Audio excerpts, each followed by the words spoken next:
그 다음 질문 보시겠습니다. 신방에 관하여 질문드립니다.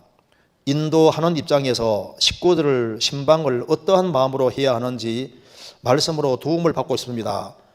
가로쳐놓고 코로나가 없는 상황에서, 그리고 어려운 사정에 처한 분위기에 광고 없이 임원들만 조용히 가는 신방이 있고, 전체 광고를 통해 임원은 아니지만 함께 하고 싶은 형제 자매님들이 참여하는 신방이 있습니다. 첫 번째 상황에서 임원이 아니신 분께 신방에 참여하지 못하여 서운함을 느끼는 경우가 있습니다. 아무래도 신방 대상자의 민감한 신상이나 덕이 안 되는 모습들은 모두가 알기보다 임원들과 전도인 분과 교제하게 되는데, 임원이 아닌 분이 계시면 어려움과 부담이 있습니다. 왜? 너무 많은 분들이 신방 대상의 민감한 상황을 알게 되기에. 그래서 연약한 저의 고민이 되어서 질문드립니다. 위와 같은 상황을 정리해 주시면 감사하겠습니다 하는 질문입니다. 신방에 관하여 질문드립니다. 인도하는 입장에서 식구들의 신방을 어떠한 마음으로 해야 하는지 말씀으로 도움을 받고 싶습니다. 신방이 참 중요하잖아요. 신방은 어려운 사람들에게 물론 신방을 할 수 있지만은 도움을 주기 위해서, 그런데 일꾼들도 신방이 필요할 수 있습니다. 바울 사도가 감옥에 갇혔을 때 바울 사도에게 신방한 것에 대해 성경에 굉장히 중요하게 생각을 하잖아요. 한번 찾아보시겠습니다. 디모데후서 1장입니다.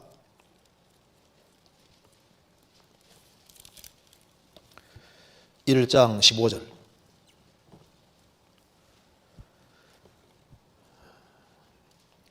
아시아에 있는 모든 사람들이 나를 버린 일을 내가 아나니 그 중에 부겔로와 흐모게네가 있느니라. 원컨대 주께서 오네시모로의 집에 긍휼을 베푸시옵소서. 저가 나를 자주 유쾌케 하고 나의 사슬에 매인 것을 부끄러워 아니하여 로마에 있을 때 나를 부지런히 찾아 만났느니라. 원컨대 주께서 저로 하여금 그날에 주의 긍휼을 얻게 하옵소서. 또 저가 에베소에서 얼만큼 나를 섬긴 것을 내가 잘 아느니라. 바울 사도가 로마의 감옥에 있을 때 참 부지런히 찾아 만났는데 오네시모로의 집이 그렇게 했다는 겁니다. 그래서 바울 사도가 감옥에 있을 때 오네시모로가 여러 번 신방에서 위로해주고 용기가 많이 되고 힘이 많이 된 것을 여기에 기록하고 있습니다. 그리고 이제 일꾼들도 이제 그러하고, 누구든지 이제 구원받은 식구들 중에서 어려운 사람이 있을 때 찾아보고 신방하는 걸 성경에 예수님께서도 크게 생각을 하시면서 그것은 곧 주님께 하는 것이라고 말씀을 하신 겁니다. 마태복음 25장. 그러니까 신방이 중요합니다. 왜냐하면 주님께 직접 하는 거나 마찬가지니까. 마태복음 25장 35절입니다. 내가 줄일 때 너희가 먹을 것을 주었고, 목마를 때 마시게 하였고, 나그네 되었을 때 영접하였고, 벗었을 때 옷을 입혔고, 병들었을 때 돌아보았고, 옥에 갇혔을 때 와서 보았느니라. 이에 의인들이 대답하여 가로되 주여 우리가 어느 때 주의 줄이신 것을 보고 공개하였으며 목마르신 것을 보고 마시게 하였나이까? 어느 때에 나그네 되신 것을 보고 영접하였으며 벗으신 것을 보고 옷 입혔나이까? 어느 때에 병드신 것이나 옥에 갇히신 것을 보고 가서 배웠나이까 하리니, 임금이 대답하여 가라사대 내가 진실로 너희에게 이르노니 너희가 여기 내 형제 중에 지극히 작은 자 하나에게 한 것이 곧 내게 한 것이니라 하시고. 주님 앞에 가면 정말 놀랄 겁니다. 어려운 형제자매들을 신방을 했는데 보면 그게 주님께 직접 한 것으로 주님 받아주시는 겁니다. 여기 내 형제 중에 지극히 작은 자 하나에게 한 것이 곧 내게 한 것이다.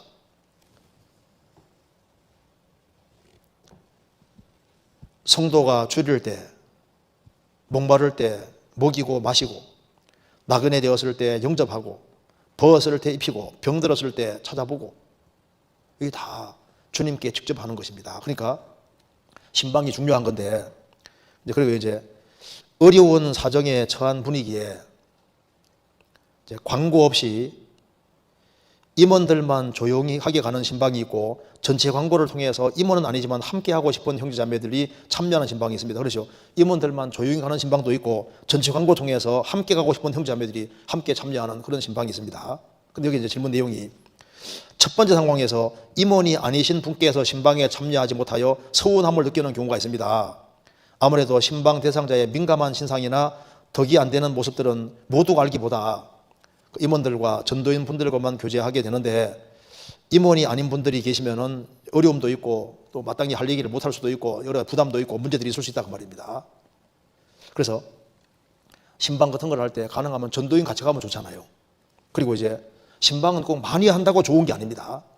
대체로 병원 신방 같은 경우는 뭐 여러 사람이 가도 이제 큰 문제가 없을 수도 있는데, 그래도 병원 신방도 또 너무 많이 가면 또 안 좋을 수도 있습니다. 근데 부담 없이 갈 수 있는 신방이 있는가 하면은 또 많이 가면 또 안 되는 신방이 있어요. 그래서 여기 말한 대로 특수한 신방 같은 경우는 많이 갈 필요가 없어요. 그래서 여기 신방할 때 유익이 돼야 되기 때문에 이제 무조건 많이 간다고 해서 유익되는 게 아니라 어쩌면 많이 가는 것이 또 해를 끼치는 게 될 수도 있습니다. 신방은 타인을 세우는 신방이 돼야 되는 거니까요. 그래서 질문한 대로 임원이 아닌 분이 계시면은 어려움과 부담이 있을 수 있습니다. 그렇죠. 그런데 임원이라 할지라도 또 감당 못하는 신방은 또 하기가 어렵습니다. 어떤 사람은 약간 뭐 교리적으로 이상한 것이 돼 있는데 그 사람 붙잡아주러 갔다가 신방 갔다가 자기가 물이 드는 경우도 있습니다. 그러니까 신방 같은 걸 할 때 신방을 할 때 일단 그 사람에게 유익이 돼야 되는 거니까 어느 정도의 사람이 가고 또 누가 가면 좋을지, 또 신방을 했을 때 어떻게 하면 그 마음에 위로를 주고 용기를 줄 수 있는지 그걸 다 생각해서 가는 것이 필요합니다. 그리고 왜 나는 빼놓느냐, 그것에 대해서 문제 가지면 안 됩니다. 그래서 우리 교회 안에서도 하나님께 신방하는 것도 쓰임받는 겁니다. 쓰임받는 건데 정말 신실하고 신앙생활을 잘하면 잘할수록 또 임원이 아님에도 불구하고 또 데려가는 경우도 있는 거예요. 꼭 갔으면 좋겠다고. 어떤 사람은 임원이 아니지만 가서 잠깐이라도 교제해주고 얘기해주면 그 사람에게 굉장히 도움도 될 수도 있는 겁니다. 어떤 경우는 또 임원이지만 또 그 사람은 또 안 가도 좋을 수도 있는 거예요. 임원인데 성격이 너무너무 강해서 갔다 하면요 부디를 또 허리 놓을 수도 있거든요. 그러니까 이제 그걸 상황을 잘 봐서 일단 어떤 신방이든 되어지면 그 사람에게 유익이 되고 그 사람 신앙이 세워지는 쪽으로 신방이 되어야 되기 때문에 그거 생각할 때 적절한 인원이 어느 정도 될지 이거 다 생각해보면 알 수 있습니다. 기도하는 가운데 하면 주님이 적절하게 할 수 있도록 만들어 주실 겁니다.